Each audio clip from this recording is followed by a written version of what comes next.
All right, so, we love digging into the stuff you send our way, and this time you've really given us something juicy. Oh, yeah, this is a good one. It's all about, those moments when a consumer goods company finds out something's wrong with their product and they have to do a recall. Yeah, product recalls. And it's fascinating because it's not just about yanking the product off the shelves, right?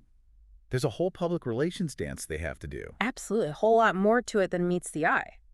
So we're calling this a deep dive for a reason. Deep dive is right. We're going to get into the nitty-gritty of this case study from Cognitive Market Research. Yep, cognitive market research. They've done some really interesting work here. And we want to make sure by the end of this, you've got the key takeaways, the stuff that you can actually use. Exactly. We want to make sure you come away understanding exactly how to manage these situations because, let's be honest, the stakes are high. High is an understatement. Look at the numbers.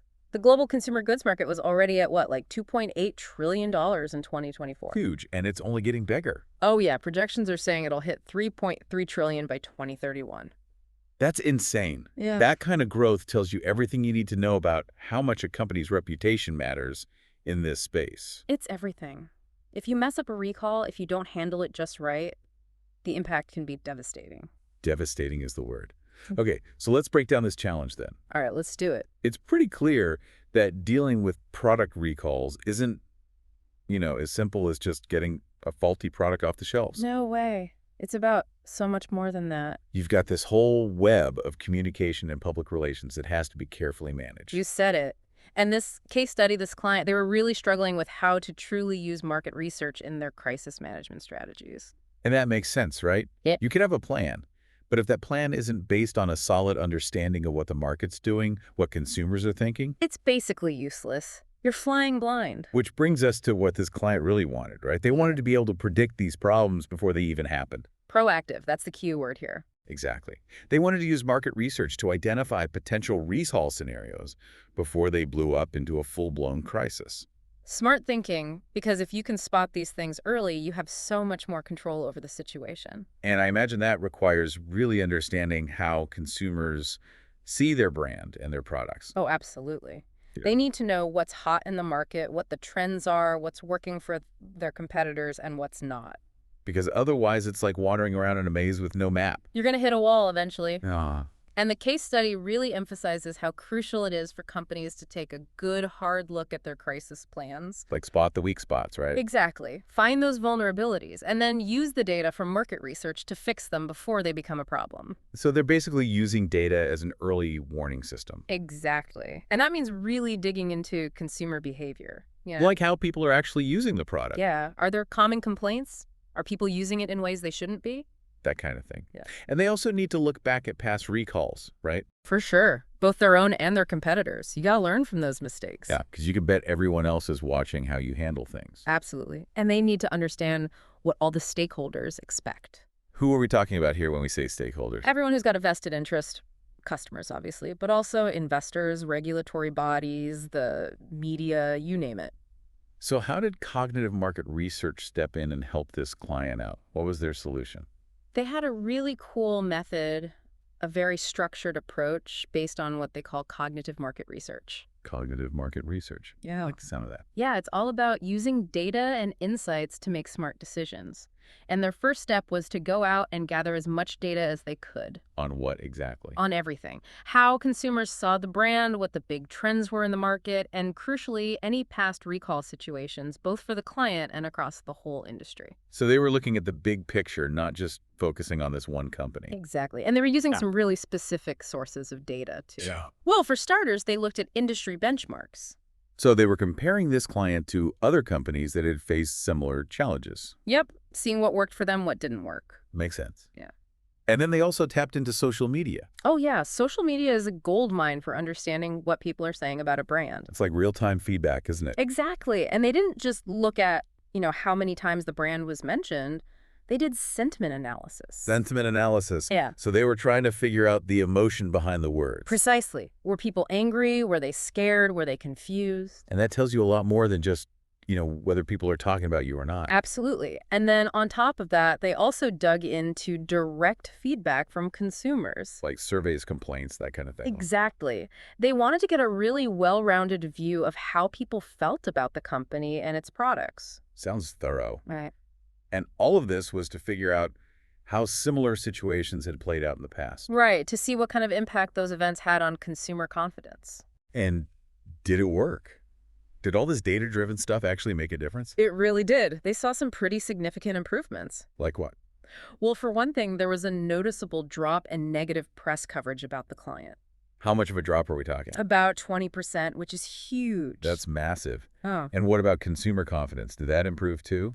It did. They saw a 15% increase in consumer confidence, which is amazing considering they were dealing with potential product recalls. So they were able to turn a potentially disastrous situation into something that actually strengthened their brand. Exactly. And on top of all that, they were also able to identify potential recall scenarios much faster. Oh, much faster. A full 30% faster, which is a huge advantage when it comes to minimizing damage. That's got to be a game changer. Yeah.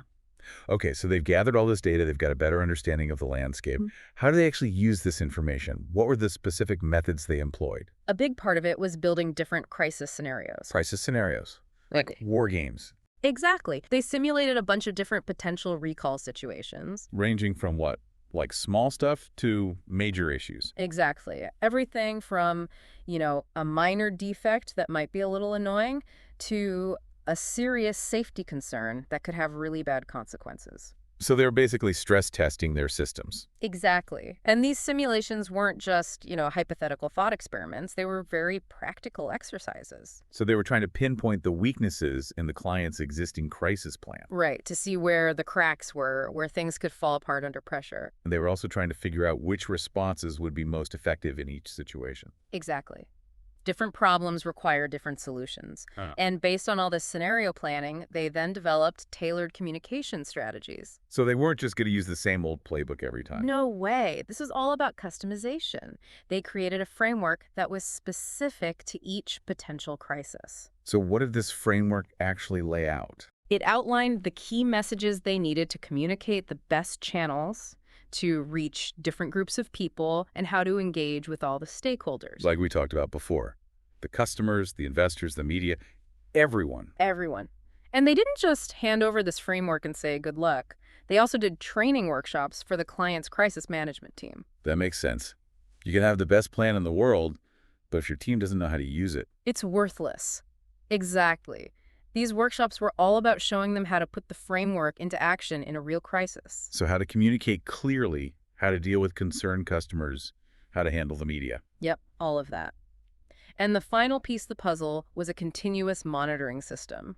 So they weren't just going to set it and forget it. No, this was about constantly evaluating and improving. So they were tracking how well the strategies were working, Yeah, gathering feedback, making adjustments as needed. exactly. That's how you stay ahead of the curve. Okay, let's go back to that research methodology for a minute. Yeah, I want to hear more about that initial data gathering phase. Sure. Like we said before, a big part of it was collecting historical data on recalls, looking at what had happened in the past, both within the company and across the whole industry. So they were learning from both their own experiences and the experiences of others. Exactly.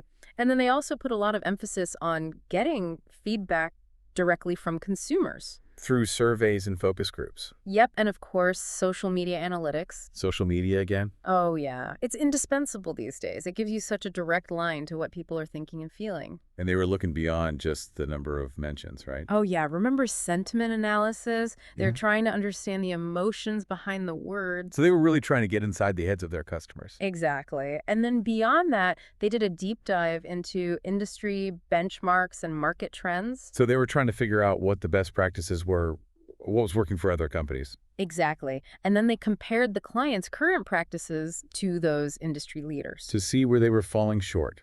and where they could improve. And all of that data, all that research fed directly into the development of those crisis scenarios we talked about. War games? Exactly. They use that data to create all those different simulations, testing out different scenarios with different levels of severity. And then they use those simulations to evaluate the client's crisis management strategies. Yep. And to find any weak spots, any vulnerabilities. And the end result of all that work was a really solid strategic communication framework. tailored to the specific risks and challenges they had identified. Exactly. And that framework really emphasized two key things: proactive engagement and transparent communication. So they wanted to get ahead of the problem, and they wanted to be open and honest with everyone. Exactly. So what happened after all this research and planning? Did it actually make a difference in the long run? The case study says it did. They saw some really positive changes. Like what? Well, the big one is that they got much better at handling future product recalls, More efficient, more confident, more in control. all thanks to this data-driven approach. And it wasn't just about fixing the immediate problem either. It strengthened their overall ability to manage crises in the long term. Which is huge because crises are inevitable. Right? Oh, yeah, they're going to happen. You can't avoid them, but you can be prepared for them. And their public relations during recalls got a lot better too, Oh, yeah, that communication framework really paid off. They were able to engage with all their stakeholders in a much more transparent and effective way. which led to less negative media coverage. And a faster recovery of consumer trust. So they were able to protect their brand even in the middle of a crisis. Exactly. And then there's the proactive scenario modeling. That wargaming stuff. Exactly. Mm, By thinking ahead and having plans in place, they were able to minimize both the disruption to their business and the damage to their reputation. that's got to be a huge relief for them. And then there's the continuous monitoring system. Right. Always learning, always improving. So they were constantly tweaking their approach based on real-world feedback. Exactly. And the case study actually links all of this back to the bigger picture, the overall market opportunity. Oh yeah, the global consumer goods market is supposed to grow like crazy, right? From 2.8 trillion in 2024 to 3.3 trillion by 2031, that's a $500 billion increase. Which is a huge opportunity for companies that can get it right. And the argument here is that this research helped the client position themselves to take advantage of that growth. So it's not just about avoiding disasters, it's about seizing opportunities. Exactly. By being better at handling recalls and the related public relations challenges, they're in a much stronger position to grow their business. Yeah, because they're not constantly putting out fires. Exactly. They can focus on the things that really matter: innovation, expansion, all the stuff that helps a company thrive. So the big takeaway here seems to be that in the consumer goods industry, especially with so much money on the line, a proactive, data-driven approach to crisis management is absolutely essential. It's not optional. It's the key to survival and success. Oh. And it all starts with good market research. Understanding your customers, understanding the market, understanding your competitors. Exactly. And it's something to think about even if you're not in the consumer goods industry. Because crises can happen to anyone, right? Oh, yeah. No one is immune. Yeah.